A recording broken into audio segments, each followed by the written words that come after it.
Sania, tell me, who is Sania? What takes her? What keeps you awake at night? And who who is the person behind this name? So, my name is Sania Gandhi. I am Atlanta born and raised. I am 22 years old. I am a Georgia State graduate and I did major in commercial real estate or real estate, I would say a BBA in real estate. I'm a commercial real estate broker and I've had a lot of experience with different sports, etc. I won nationals for boxing and that played a lot in my journey and kind of choosing this career path of commercial real estate, which I love and enjoy. I have, three siblings. I come from a big family, family that is super supportive of my journey every way that I took. And yeah, And many more curves and and a lot roads. of curves and I had a lot of failures and my family was always there for me and that kind of helped me and shaped the person that I am today. Beautiful. So tell me, Sanya, tell me your journey about boxing. How did you start? How old were you? What inspired you? I'm curious. Very, very, very, very good question. So I was 15 years old, and I guess I had a spiritual awakening, is what you call it. And I had played so many different sports throughout high school, elementary school, and nothing really set well with me. And I didn't feel super aligned in what I was doing. And, one day I woke up and I was at soccer practice and I told my friends, I was like, I don't enjoy this. It's not something that I like to do. And my dad had always put me in, combat sports when I was a kid, never liked that. And I was like, let me try it again, but let me try boxing this time. And so I went to the gym. I just showed up at a random boxing gym near my house. And I asked the coach at 15 years old to teach me how to fight. And at this point, he's seeing a young girl, like super motivated. He's like, okay, like she's not going to last too long. Yes. So he, starts training me for a month and a half. And then I end up getting in the ring and I end up sparring these little boys, same age as me. And they had prior experience in the boxing world and I didn't. So I was super newbie and I start beating them up. And the coach is in shock. He's like, how are you doing this? And I was just super aggressive as a kid and, also overweight. So, I felt like I wanted to fight to kind of get rid of my own demons and my own insecurities and my own failures, etc. And At 15 years at old? 15 years old, yeah, at 15 years old, a whole spiritual awakening came by me and I made a switch 180 completely after that. And then, I changed coaches a lot and I ended up having my first fight and I won that. And then many more fights to come. Ended up going to nationals in 2023 and won in my weight class. So I was ranked number one in the country for 132 pounds, lightweight division. Boxers? Yeah. Oh my God. And 132 then, pounds? yeah, 132 pound. Yeah. So I was a lightweight boxer. And then I ended up going to many different competitions, fought in the Olympic trials for 2023 as well, faced a big loss over there. And after that, I decided to kind of move my career paths. And, but in total, 15 fights, around 3 to 4 losses, and, great journey. Learned a lot of things about myself, who I am, what I can become, what So, I can pause take. during all that boxing, espionage, and activities and experience, what did you learn about yourself? A lot. You said I learned a lot about So myself. in the beginning, I would say every human is like this, unless they don't experience it. A lot of humans don't know how to take failure in life. And I was the same way. I didn't know how to take failure. I didn't know how to take losses well. And, the first few fights that I lost, I would, end up getting into such depression in my head. And, but then the next day I had to go back and get up again. And I understood how important it is to take failure. And I'm so happy that I learned that at such a young age, because in my career path now, if something doesn't go well, or if something doesn't align with what I want, I don't take it as, Deep in your getting, heart. yeah, getting super closed up or take it super deep in my heart. And I immediately try again with something new. So how do you take it? How do I take it? I just stopped taking it so harshly on myself. I stopped putting so much weight on my mind. So And you I just say, really, okay, this deal is not. deal didn't go through. There's many more different deals, a lot of different potential to come across. and this is not the And a end of it. failure in love didn't go Yeah. through. Then you're like, oh, brush it off my Yeah, just brush it off and just move on. But I think I had to fail maybe 1,000 times to do this. Maybe 1,000 times to now finally brush it off. And that was one big thing that I learned. And I also learned, you know, in business, especially, to bring emotions involved. It's a very crucial thing that you should not do. business And is a business. yeah, in business is business. And even in fighting, so as a female, I would be super emotional about things. And if I had a bad day at school, whatever it might have been, I would bring that in the ring. And I started to realize that when I was super emotionally heavy and I would go in the ring and spar, I would do terrible, just because I Oh, had so many things in my mind. But I had to learn how to um compartmentalize or compartment. park them away before while you're actually in the boxing Yes, ring. yes. Because you could be beaten big Yeah, time. I would get beaten up so much when I just didn't have my mind straight, and to have that ultimate focus in the ring, because you cannot be distracted in the ring. And if you are, and that split second, you can get caught, and you can get Somebody's going really to hurt. punch you in your Yeah, face and you can get really hurt. everywhere. Yes. And I've done my fair share. I've had my nosebleeds, my eardrum busted, a lot of broken elbows. Like, I've had, like, a herniated disc as well. So it came with a lot of injuries. But the ultimate way was, to having focus in the ring, and also just coming back up again. Is So what I I know would you say. talked about the ring, how you had when you have to come in the ring to fight, you have to keep your mental and emotional baggage outside. Let's talk a little bit more detail into that. How do you do that? That's a very important thing, because we have to face that thing every single day. Somebody may be having an emotional loss at home, and they have to go back to work and do a big presentation. They have to be mentally, emotionally, physically be present there. And if they don't compartmentalize or put that baggage away, they will bring it to the office. Or when a lot of people come from office to work to home, and they bring all that baggage, and the fights start happening at home. So let's talk more detail about that. You have to have your focus, because what you train in the ring, you talked about when you train in the ring in terms of your technique, your flexibility, your movement, is what you can control and what you can't control. Yeah. So I guess at a younger age, I realized that there are, two compartments: something that you can control and what's going on in your life, and something that you can't control. Absolutely. Like, suppose in the boxing ring, I could control my training, how hard I worked, if I listened to my coach, how long I spent in the gym, how much I was training my mind, how much I was studying boxing, etc. And what I couldn't control was things, what was happening at home, or things in school, bad grades, whatever it might be. And I had to really learn how to transfer what I could control versus what I couldn't. And when I get in the ring, when I wasn't able to kind of compartmentalize those things, I would end up getting hurt, and so I had to come back into, like, a deeper version of myself and think, like, okay, what can I control in this specific moment? Right now I'm at the boxing gym. What can I control? I can't control anything that's going on at home or any problems that I have in life. But what I can control is things that I actually did, to do well in the ring.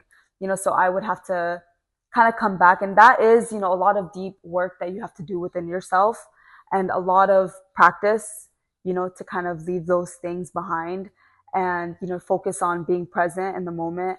So that's what I would. And did fear ever came Oh, across? lots of times. And what happens with fear? Lots of times. You're telling, hi fear, I'm here. Yeah. And he's like, please go away. How do you work it out with that? Because With fear, infiltrates every time, in every situation. There's fear in every situation, but I would say how much I would trust myself, really is so important when fear gets in the way, because when you have so much trust within yourself, and when you have so much belief in yourself, fear will just kind of be something that comes and goes. There has been a lot of fights where I was a little scared of the girl, where I'm like, okay, like, she's ranked #1 in the country. I really have to, she's going to beat me up. And a lot of those doubts would come in my mind. But, a lot of meditating helped me with that. And you shoveled through that then? Shoveled through it, and a lot of these thoughts are just in your head. So I feel like it's what your head creates, what your subconscious creates yourself. And to bring peace into your subconscious is a big thing, because if it's hell up here, then it's going to be hell everything that you project in life. Exactly. You know, so I think that making sure that it's not hell up here, because you're in control of your depression, you're in control, and it might be a little sensitive topic. That's fine. But yeah, I do feel like everyone is in control of their mind, and if they're depressed or if they're not depressed, if they're happy, unhappy, you know, so if they're fearful, or if they're not fearful, you know. And I'm a very bold person as well. I like to get rid of my fears. I like to conquer them, and I like to come across them, and I like to be like, okay, what in my mind was holding me back? What in my mind was, you know, making me feel like this? And it's you fine know? to fail, right? So when fine we to take the stress of failure and we give ourselves that, I call it freedom to fail. Mm-hmm. You know, let's give ourselves freedom to fail. Mm-hmm. And as soon as you give yourself freedom to fail, you'll be like, okay, the fear kind of, you know, Settles down. Yeah, settles Yeah. down. Yes. Because the absolutely. more you fail in life, the less fearful you will be Yes. of facing whatever it might be that you're afraid of, other people's judgments. And, you know, the thing about me was, you know, I was 15 years old. I was a Muslim girl, you know, that just went straight into the sport. Boxing, you know, yes. which is so different. In an Asian community. Yeah. No one boxes in Asian community. They go to tea parties. Yeah, they go to tea parties, or they'll play soccer here and there, whatever it might be. But I kind of chose a different route. And even with commercial real estate, there's not a lot of females in this industry. We're going to talk about that now. Which I love. When did you move out of boxing? So I fought in the Olympic trials in 2023, and I faced a tough loss there. And I told my parents, I was like, you know, I do want to take a break. Either it might be a break, it might be, you know, something that I might come back to, but I just need to clear my head, you know, because, you know, I did take a loss, and that's a very good example of taking a loss and feeling very down within yourself. And that's natural, you know, that's you're fine, very but young. you know how many girls go to Olympics? Come on. Yeah. Right? That's a big win at the same time. Mm-hmm. Yes. But it was an amazing experience, and I never realized in the moment, you know, what type of lessons it brought me. And in the moment, I was just so upset. I was like, because we're so fixated on the win that we forget to live the journey. Yeah. Yes. You know, and that was something that I had been waiting for 5 years. And when it didn't come true, I had to really understand the lesson behind it and why Allah didn't place me in this position to win. And then your career shifted. And my career shifted. So I've been around real estate all my life, and I always wanted to do something that aligned with my personality. And I tell everyone this, to never go for something that you're super passionate about, but to go with something that your personality naturally aligns with. I agree with that. You know, because then it'll be who you are, and you'll naturally be good at something like that. And that's commercial real estate. And that's commercial real estate. So from boxing to commercial real estate. Commercial real estate, yes. I'm gonna box all with commercial. Yeah, but with boxing, you know, it's so similar to commercial real estate. You know, it's a very aggressive approach. Absolutely. You know, it's very male dominant. Very male dominant. Very you know, cutthroat in this industry. Absolutely, yes. And it's me just transferring to like similar things that you do in this industry, just to some other, you know, most on numbers another and career papers and just you know, money. Something that makes you money. Yeah, exactly. Mm-hmm. So, you know, and if I was to go for my passion, I probably would have been a personal trainer. Because I love to train people. I love to take care of people. I love to teach people as well. But I went for something that my personality really aligns with. Okay. And, you know, as soon as I got into commercial real estate, the first year was very hard. I was trying to give up a lot of times. You know, I didn't make a lot of money. And, you know, then, you know, the second year came up, and I started getting better at this, you know, because it all takes practice. And now I'm doing deals like it's nothing. I've leased out around 70,000 square foot of retail, you know, 3 million under contract, and I've already sold 2 million worth of commercial properties. And it's phenomenal. I had to transfer all that energy that I was putting into physical work, and I had to transfer it over to mental work, and a lot of, like, you know, doing deals, understanding deals. And yeah, this has been interesting. And you're just 22 years old. Mm-hmm. You're still a baby. And so tell me about your future aspirations. There's a lot to accomplish, you know, in commercial real estate, and that will probably be something long-term for me. But also, you know, becoming a mother, starting a family, getting married is a big aspiration of mine. Falling in love, you know. I think that's a star eyes.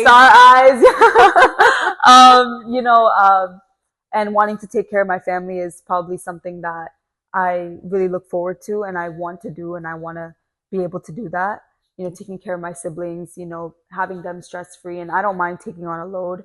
But yeah, becoming a mother, I would say, is my main future aspiration, something that I've That's so always strived to beautiful. be and strive to do. Success will always come, money will always come, if you work hard, if you're disciplined. But, having kids, having A a family. family is something that money That is can't so create. refreshing to hear Yeah. from 20 you. You know, the biggest valor Mm-hmm. in life is motherhood. That is the Mm. biggest valor in life, and hats off to all the mothers who are there, and hats off to your mother who's raised, and your dad who's raised Yeah. such a phenomenal young lady. So excited. Okay, Yeah. my invitation is done for your wedding. Right? Yes, it is. So like my sister, Kidding, she's kidding. Yes. 27, and I always tell her, I'm like, sorry, you have to have a kid because I just want to take care of it. She got married. We were at her wedding. Right? I'm like, I would love, I just love babies. I'm such a okay, motherly Sarah, person. let's hold on. First, you have to find a man for that. I have to find a man first. Yes, I do. That's step inshallah, number one. You're moving to step number two. Yeah, so that's the future aspiration, and I'm very happy to talk about it because a lot of people will only talk about career and money, but and very few women are going to talk about they want to have a family, they want to have a house. Oh my God, they want to have kids, and that's so fun to talk about. Yes. No, I love it, and I want to do it so badly, and I can't wait until the day I do because I obviously have so many goals and aspirations as a 22-year-old young hustler.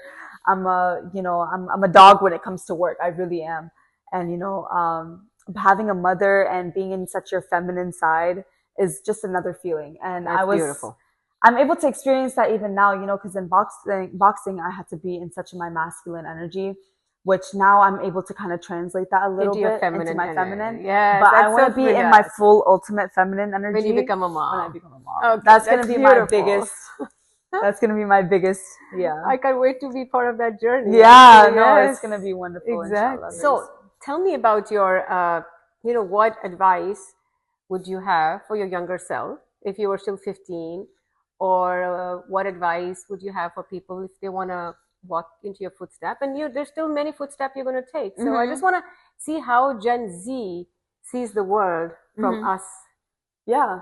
So if I was to tell my younger self something, which is not very far away, but it's okay. If I was to tell my 15-year-old something, I would tell her, have more laughter, have more joy, let's be less stress-free when you're... Be a little less stress-free is something that I would say. And I would also say, no matter how hard it is right now, you're going to be so proud of yourself for accomplishing and making your family proud, because that was the one thing that I always wanted to do was, build something from the ground up, just like my dad did, like immigrant parents coming from, another country and building something from the ground up. And I want to tell like my story and like also something that I built something from the ground up, that no one helped me with this boxing journey, that I had to be in the ring, that I had to do all the training, I had to do all of the sparring, it was only me, myself. And that's something that I created from the ground up. And I would tell my younger self to be so proud of yourself, and that I would be proud of you, or that I am proud that I am proud of you, and to keep pushing. And that still be proud of yourself. Still be proud of yourself, but because humble at the same time too. Be super grateful of what position that you're in, and that Allah also gave you a mind to